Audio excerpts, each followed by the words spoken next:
Job করি তাহলে তো উনি দেশের প্রধানমন্ত্রী হবেন।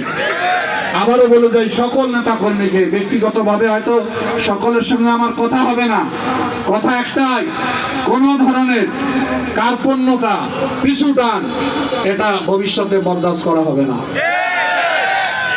দলের ক্ষেত্রে কোনো আপোষ নেই, দল আমাদের সবার, দল রুকনুদ্দিন বাবুদেরও না, দল আসাদুল হাবিবুদেরও না, দল আমাদের সকলে।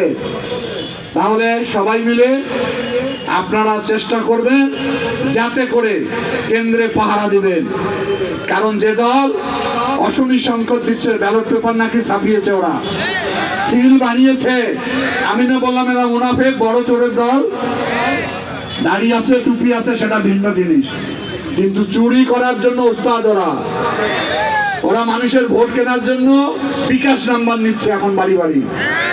বলেন এখনই কিনবে, আর ওদের নেতা বলে যে এখন তুমি পা ধরো, 5 বছর ভোটাররা আমাদের পা ধরবে।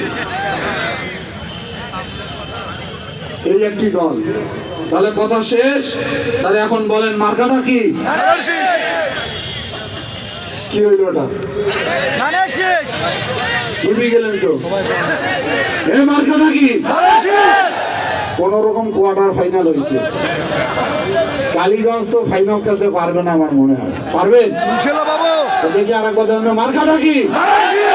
হ্যাঁ, সেমিফাইনালে উঠছে। এইবার ফাইনাল, সবাই মিলে ধরবো। মার্কাটা কি? মারাবা একদম পাটগ্রাম কাঁপাইছে। ঠিক আছে না? সবাই মিলে আমরা 12 তারিখে ফজরের নামাজ পড়ে ভোট কেন্দ্রে হাজির হব। বিএনপি লোকের ঘুম বেশি, একদিন ঘুম কম পারবে, 5 বছর আরামে ঘুমাবেন। আর একদিন অলসতা করবে, 5 বছর কেউ বাড়ি থাকতে পারবেন না। ঠিক আছে? তাহলে আমি রুকনুদ্দিন বাবুলকে আপনাদের হাতে তুলে দিয়ে গেলাম।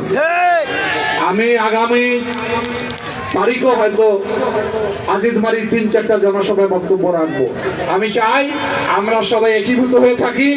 আমাদের তারেক রহমান কৃষক সাধারণ মানুষের জন্য অনেক কথা বলেছে, আমি সে কথা বলতে চাই না, সবাই সব কথা জানেন। আমরা একটা আলোকিত বাংলাদেশ, গণতান্ত্রিক বাংলাদেশ, সম্প্রীতির বাংলাদেশ, হিন্দু মুসলমান বৌদ্ধ খ্রিস্টান একসঙ্গে শান্তির সঙ্গে আমরা বসবাস করব। যে যার ধর্ম শান্তির সঙ্গে পালন করবে। ঠিক আছে? সবাই ভালো থাকেন। বাংলাদেশ জিন্দাবাদ। শহীদ রাষ্ট্রপতি জিয়াউর রহমান অমর হোক, আমাদের প্রিয় নেত্রী বেগম খালেদা জিয়া অমর হোক। আগামী দিনের বাংলাদেশ তারেক রহমান জিন্দাবাদ। ধন্যবাদ সবাইকে। এই যে রুকনুদ্দিন বাবুলের হাতে ধানের শীষ দিয়ে গেলাম তারেক রহমানের পক্ষ থেকে।